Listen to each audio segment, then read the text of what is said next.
hello everyone, welcome back to our channel Bisav Education. So guys, in today's video we are going to discuss each and every points about CROC examination कि CROC exam क्या है और ये कैसे conduct होती है और किसके द्वारा कंडक्ट की जाती है. So make sure you watch the video till the end.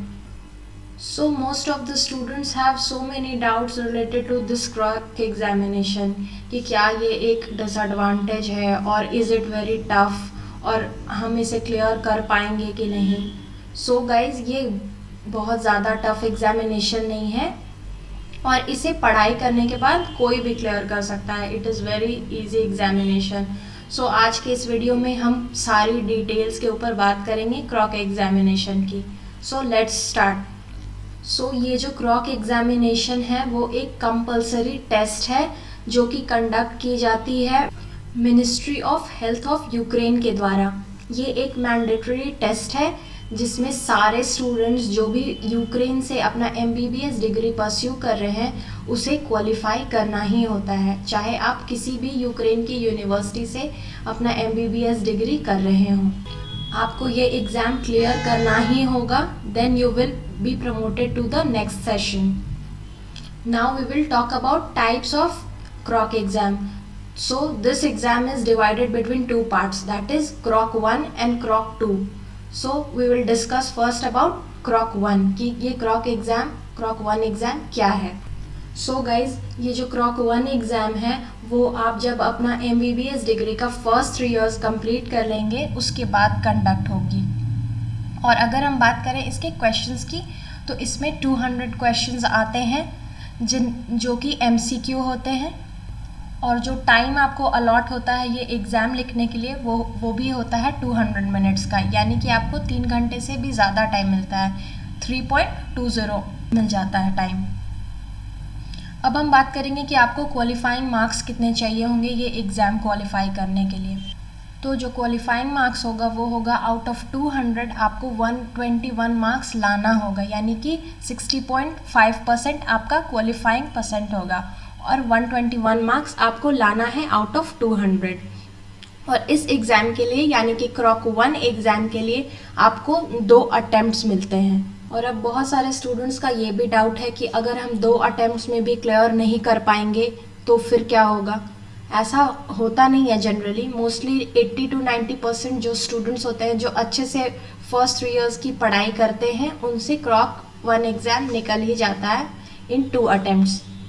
लेकिन अगर इन केस आपका क्लियर नहीं होता है 2 अटैम्प्ट्स में भी, then you have to repeat the semester not the year. यानी कि जो सेमेस्टर होता है यानी कि 6 months जो आपका टाइम ड्यूरेशन है वो जो सेमेस्टर कंडक्ट होगा वो आपको फिर से रिपीट करना होगा. उसके बाद then you have to give the CROC 1 exam again and फिर उसके बाद आप उसे क्लियर करेंगे. Then you will be promoted to the next year. अब हम बात करेंगे CROC 1 के सिलेबस की. तो जैसा कि आपने जो भी फर्स्ट 3 years में अपनी पढ़ाई की है, जो भी सिलेबस आपने कवर किया है, क्वेश्चंस उसी से आते हैं जैसा कि मैंने स्क्रीन पे भी शेयर किया हुआ है, आप देख सकते हैं. तो ये जो सब्जेक्ट्स होते हैं वो प्री क्लिनिकल सब्जेक्ट्स होते हैं और इन्हीं से क्वेश्चंस आते हैं. जैसा कि मैंने जो स्क्रीन पर शेयर किया हुआ है आप पूरा डिटेल्स ले सकते हैं. इसमें आपका पता चल जाएगा कि what is the percentage of the question papers इन सारे टॉपिक्स से रिलेटेड. सो ये ज़्यादा टफ नहीं होता है guys and it is very easy to clear CROC 1 exam क्योंकि आपको अटैम्प्ट्स भी 2 मिल जाते हैं to clear your CROC 1 exam. अब आगे हम बात करते हैं CROC 2 की. तो ये जो CROC 2 एग्ज़ाम जो होता है वो आपको देना होता है after completing your 6th year. यानी कि जब आप अपना 6th year कंप्लीट कर लेते हैं then the CROC 2 exam is conducted and you have to qualify your exam. और अब हम CROC 2 के भी क्वेश्चंस की बात करें तो ये भी सारे क्वेश्चंस आपके MCQs ही होते हैं और 200 ही क्वेश्चंस आते हैं. प्लस आपका टाइमिंग भी सेम ही होता है. जो आपको टाइम अलॉट होता है वो भी 200 मिनट्स होता है. इसका मतलब कि 3 hours 20 minutes ही आपको मिलते हैं. और सेम आपको 200 out of 21 that is 60.5% to qualify this exam.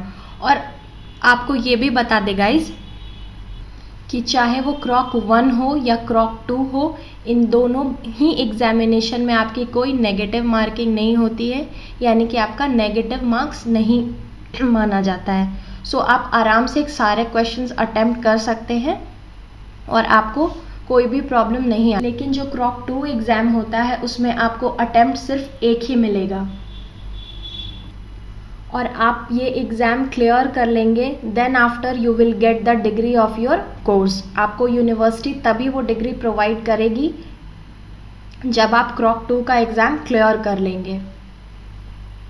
और क्योंकि आपको you get only 1 attempt to clear KROK 2 exam, और अगर आप ये एग्ज़ाम नहीं क्लियर कर पाते हैं, जैसा कि मैंने बताया कि ये ज़्यादा टफ एग्ज़ाम है ही नहीं और मोस्टली सारे बच्चे 80 to 90% बच्चे जो भी अच्छे से पढ़ाई कर रहे हैं from the very first semester, उनसे ये एग्ज़ाम क्लियर हो जाता है। सो अगर इन केस फिर भी आपसे ये एग्ज़ाम क्लियर नहीं हो पाता है, then you have to repeat the year, not the semester but the year, यानी कि आपको 1 साल वापस से फिर रिपीट करना होगा। देन उसके बाद आपको ये क्रॉक 2 का एग्ज़ाम फिर से देना होगा and then after qualifying this exam you will get your MBBS degree. और अब हम क्रॉक 2 का अगर सिलेबस देखें तो इसका सिलेबस भी जो आपके जो 4th, 5th और 6th ईयर के जो भी सिलेबस है उसका कंबाइंड क्वेश्चंस आता है, जैसा कि मैंने स्क्रीन पे शेयर किया हुआ है, आप देख सकते हैं। और जो सब्जेक्ट्स हैं वो क्लिनिकल सब्जेक्ट्स हैं, उनसे ही क्वेश्चंस पूछे जाते हैं and it is not very tough, क्योंकि आपने जो भी पढ़ाई कर रखी है क्वेश्चंस उन्हीं से पूछे जाते हैं and it is not so tough to clear this exam. So guys, I hope कि आपकी जितनी भी क्वेरीज होगी या डाउट्स होगी वो क्लियर हो पाई होगी क्रॉक एग्ज़ाम को लेके, क्योंकि बहुत सारे स्टूडेंट्स जो MBBS इन यूक्रेन का ऑप्शन है उसे छोड़ देते हैं क्रॉक एग्ज़ाम के डर से, लेकिन ऐसा कुछ भी नहीं है। ये एग्ज़ाम आपके लिए एक अपॉर्चुनिटी है, एक एडवांटेज है, जो कि जो भी आपकी पढ़ाई है उसका रिवीजन हो जाता है। इसलिए इससे डरने की या इसके बारे में सोच के टेंशन लेने की ज़रूरत नहीं है। It works as an advantage for your course, for your MBBS course, क्योंकि अब ये जो नेक्स्ट एग्ज़ाम इम्प्लीमेंट होने वाला है वो इस क्रॉक एग्ज़ाम से काफ़ी ज़्यादा टफ होने वाला है और ये भी आपको अपना प्रैक्टिस के लिए ये जो लाइसेंस एग्ज़ाम है उसमें बैठ के उसको क्लियर करना ही होगा। सो क्रॉक एग्ज़ाम आपके अच्छे प्रिपरेशन के लिए भी एक एडवांटेज की तरह वर्क करता है। सो इससे डरने की या इससे डर के यूक्रेन से MBBS करने का ऑप्शन आप गिव अप मत करिए। You can go with MBBS in Ukraine and this KROK exam works as an advantage for you. So guys, I hope कि ये वीडियो आपको इन्फॉर्मेटिव और हेल्पफुल लगा हो। So thank you for watching and bye bye for now.